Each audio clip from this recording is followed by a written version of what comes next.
Assalamualaikum Pak. Waalaikumsalam. Silakan duduk.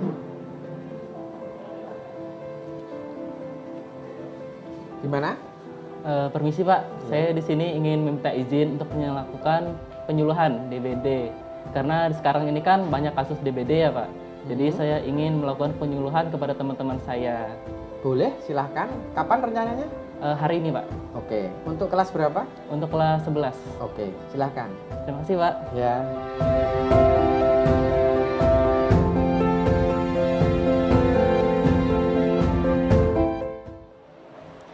Assalamualaikum warahmatullahi wabarakatuh.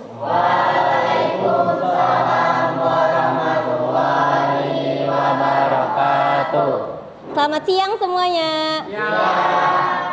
Nah, sebelumnya di sini ada yang sudah kenal dengan kami berdua? Nah, perkenalkan nama saya Musripah dan di sebelah saya ada Lois Jonathan. Di sini saya sebagai moderator dan Lois Jonathan sebagai narasumber. Di sini kami akan mengadakan penyuluhan tentang suatu virus. Apakah itu virusnya? Nanti akan dijelaskan oleh Lois Jonathan. Nah, langsung saja kalau Lois Jonathan persilahkan. Ada yang tahu ini apa? Silahkan. Nyamuk apa ini? Nyamuk biasa aja. Nah, nyamuk ini adalah salah satu nyamuk Aedes. Nyamuk yang membawa virus demam berdarah. Silakan. Nah, seperti tadi, kami akan melakukan penyuluhan demam berdarah dengue. Bahaya, total angka DBD di Indonesia meningkat dari 73.518 orang pada 2021 menjadi 131.265 orang pada 2022.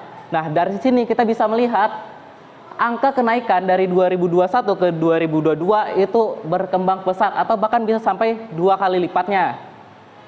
Bahkan dari arah itu kematiannya juga meningkat dari 705 orang pada 2021 menjadi 1.183 orang di 2022. Nah, teman-teman, apa sih itu DBD? Demam berdarah atau DBD adalah penyakit yang menular melalui nyamuk yang terjadi di daerah tropis seperti tempat kita ini dan subtropis di dunia. Gejala DBD yang umum adalah demam tinggi dan gejala seperti flu. Jutaan kasus infeksi demam berdarah dengue terjadi di seluruh dunia setiap tahunnya. DBD paling sering terjadi di Asia Tenggara, tempat kita ini, Pulau-Pulau Pasifik Barat, Amerika Latin, dan Afrika. Kini penyakit ini telah menyebar ke daerah baru termasuk wabah lokal di Eropa dan bagian selatan Amerika Serikat. Gitu. Apa sih penyebab demam berdarah? Dua nyamuk yang bisa menularkan virus ini adalah Aedes aegypti dan Aedes albopictus. Dua jenis nyamuk yang paling sering menyebarkan virus dengue ini umumnya ada di dalam maupun di sekitar pemukiman. Ketika nyamuk menggigit seorang yang terinfeksi virus dengue, virus tersebut masuk ke dalam nyamuk. Kemudian ketika nyamuk yang terinfeksi menggigit orang lain, virus memasuki aliran darah orang itu dan menyebabkan infeksi hingga gejala DBD muncul. Jadi nyamuk tadi menggigit orang yang terinfeksi virus DBD, nyamuk tadi juga ikut punya DBD dan menyebarkan ke yang lain. Nah, di sini ada gejala demam berdarah nih. Biasanya gejala DBD akan muncul mulai 4-10 hari setelah mendapat gigitan nyamuk. Penyakit ini menyebabkan demam tinggi hingga 40 derajat Celcius. Beberapa gejalanya ada sakit kepala, nyeri otot tulang atau sendi, mual dan muntah, sakit di belakang mata, kelenjar bengkak, dan ruam. Nah, jika teman-teman misalnya setelah digigit nyamuk, terus punya gejala-gejala ini, sebaiknya diperiksakan ke puskesmas terdekat. Selain itu, ada demam berdarah parah. Dalam beberapa kasus, gejala DBD memburuk dan dapat mengancam jiwa. Nama lainnya adalah demam berdarah parah, demam berdarah dengue, sindrom shock dengue. DBD yang parah terjadi ketika pembuluh darah menjadi rusak dan bocor. Kondisi ini akan menyebabkan jumlah sel pembentuk gumpalan atau trombosit dalam aliran darah turun. Hal ini dapat menyebabkan shock, pendarahan internal, kegagalan organ, dan bahkan kematian, teman-teman. Nah, gejala-gejalanya ada sakit perut parah, muntah terus-menerus, pendarahan dari gusi atau hidung, darah dalam urin, tinja atau muntahan, dan lain sebagainya. Nah, teman-teman, saya ingin cerita sedikit nih. Jadi dulu itu ada teman saya rahasiakan aja namanya. Dulu itu dia pernah digigit nyamuk. Dia digigit nyamuk, tapi dia diam aja. Dia diam aja, saya juga diam. sampai nyamuknya kabur. Saya tanya, kok diem aja? Dia bilang sedekah katanya. Ini tuh suatu pemikiran yang teman saya sendiri saya tidak tahu nih. Saya sih positive thinking. Oh ini teman saya ini mungkin LCD-nya kena ini. Jadi teman-teman kalau bisa ada nyamuk yang gigit itu bisa ditepuk aja. Jangan malah dibiarkan. Kalau kalian ingin donor darah jangan ke nyamuk tapi ke manusia. Teman-teman, nah dari sini teman-teman kira-kira tahu nggak apa saja pencegahan dari demam berdarah dengue ini? Ada apa saja?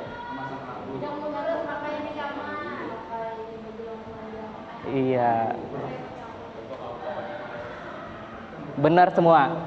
Nah, seperti tadi mengurus bak mandi, menutup tempat penampungan air dan mendaur ulang barang bekas dan juga yang teman-teman sebutkan, itu salah satu pencegahannya. Saya harapkan setelah kalian tahu pencegahan ini, kalian teman-teman ini bisa menerapkannya di dalam kehidupan sehari-hari. Jangan nanti setelah penyuluhan, akhirnya setelah penyuluhan ini kalian sama aja seperti biasa, membuang sampah sembarangan, tidak menguras bak mandi. Biasanya kadang sering setelah penyuluhan tuh gitu, didengarkan tapi habisnya keluar dari telinga kanan ke telinga kiri. Silahkan lanjut. Nah, dari penjelasan Lois Jonathan tadi, kira-kira ada pertanyaan? Ini silakan. Saya Zafran Rizky Rahmat Ramadan. Perkenalkan, nama saya Zafran Rizky Rahmat Ramadan. Izin ingin bertanya. Nah, tadi dari penjelasan tadi, perbedaan nyamuk Aedes dengan nyamuk pada umumnya itu apakah ciri-cirinya? Oh iya, terima kasih. Ada lagi? Ya silakan. Assalamualaikum warahmatullahi wabarakatuh. Waalaikumsalam warahmatullahi wabarakatuh. Perkenalkan, nama saya Dewi Ramasari. Izin bertanya Kak, kalau katakan tadi kan ciri-ciri dari nyamuk Aedes itu kan warnanya belang putih dan itu kan bisa menyebabkan kita terkena DBD. Nah kemarin itu saya digigit nyamuk yang warnanya seperti itu, ciri-cirinya sama seperti itu. Tapi saya tidak terkena DBD dan tidak merasakan gejala apapun. Itu kenapa ya Kak? Mungkin itu saja pertanyaan saya. Sekian, terima kasih. Terima kasih. Pertanyaannya sangat bagus sekali. Ya Kak Lois, silakan Iya. jawab. Pertanyaan dari teman-teman bagus sekali. Pertama, mungkin kita bisa ke slide awal ya. Nah, di sini apa sih perbedaan dari nyamuk biasa dan nyamuk demam berdarah? Nah, kalau nyamuk demam berdarah itu ada dua ya. Tadi ada Aedes aegypti. Nah, ini salah satunya. Dia itu memiliki corak hitam putih. Kalau nyamuk biasa itu biasanya warnanya coklat. Kalau nyamuk DBD itu dia memiliki corak hitam putih dan biasanya ukurannya itu kecil umumnya. Nah, untuk pertanyaan selanjutnya tadi dari siapa? Devi. Nah, untuk pertanyaan selanjutnya tadi pernah digigit nyamuk seperti ini, tapi tidak merasa apa-apa. Ya syukur dong. Ya, itu karena ada dua penyebab yang saya tahu. Yang pertama itu karena nyamuk tersebut tidak membawa virus. Jadi tidak semua nyamuk Aedes aegypti ini membawa virus. Tidak semuanya. Jadi sehingga kalau kita digigit nyamuk ya seperti gejala nyamuk biasa. Yang kedua, imunitas tubuh Devi itu tinggi. Jadi Devi kebal dari gigitan nyamuk ini tadi. Silahkan saya kembalikan lagi ke moderator.